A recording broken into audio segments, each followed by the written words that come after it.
मैं सलोनी नांदे और आप देख रहे हैं केसरी उजाला न्यूज। नागपुर के यशोदा नगर में गोसावी अखाड़े के पास कुछ युवकों में खाने को लेकर विवाद हुआ और एक की मारपीट में मौत हो गई।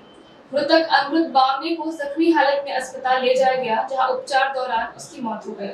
आरोपी जितेश पुरी और उसके साथियों के साथ अमृत का विवाद हुआ था और उन सब ने अमृत को डंडे से मारा।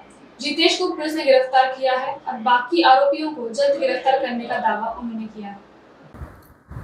दिनांक 18 तारखेला रात्री 11:15 वाजताच्या दरम्यानमध्ये समर्पण हॉस्पिटलच्या पुढे रोडवर जो मृतक आणि यातील आरोपी यांच्यासोबत शाब्दिक वादविवाद झाला होता आणि शाब्दिक वादविवादाचं रूपांतर मारापिटीमध्ये झालेलं होतं। तिथे रोड बनत होते, तिथेच एक बल्ली उचलली आणि ती डोक्यामध्ये मारलेली होती आणि त्याला जे जखमी झालेला होता त्याला उपचारासाठी मी हॉस्पिटल येथे ॲडमिट केलेलं होतं। पुढं मेडिकल हॉस्पिटलला ट्रामा सेंटर येथे दाखल करण्यात आलेलं होतं। तिथे त्याचं ऑपरेशन पी करण्यात आलेलं होतं, परंतु ऑपरेशन केल्यानंतर त्याची बॉडी रिस्पॉन्स देत नसल्यामुळे 21 तारखेला रात्री 12:00 वाजताच्या दरम्यानमध्ये तो मृत घोषित केलेला आहे। यामध्ये ऑलरेडी पहिलेच आपण 307 चा गुन्हा दाखल केलेला होता, आता 302 चा कलम वाढवण्यात आलेला आहे। एक आरोपी अटक असून तो पोलीस कोठडीमध्ये आहे, दुसरा आरोपी आहे तो फ्रॅक्चर असल्यामुळे ॲडमिट आहे आणि तिसऱ्या आरोपीचा आम्ही शोध घेत आहोत आणि त्यांना पण लवकरच आम्ही अटक करू।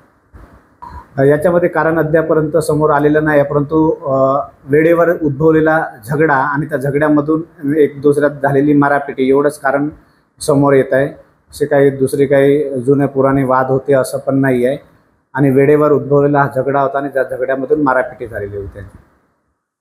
मृतक हा ट्रकची बॉडी बनवण्याचं काम करत होता, ॲज अ मेकॅनिक म्हणून काम करत होता खसाडा मसाडा येथे आणि मृतक आणि आरोपी हे एकाच परिसरातील आहे।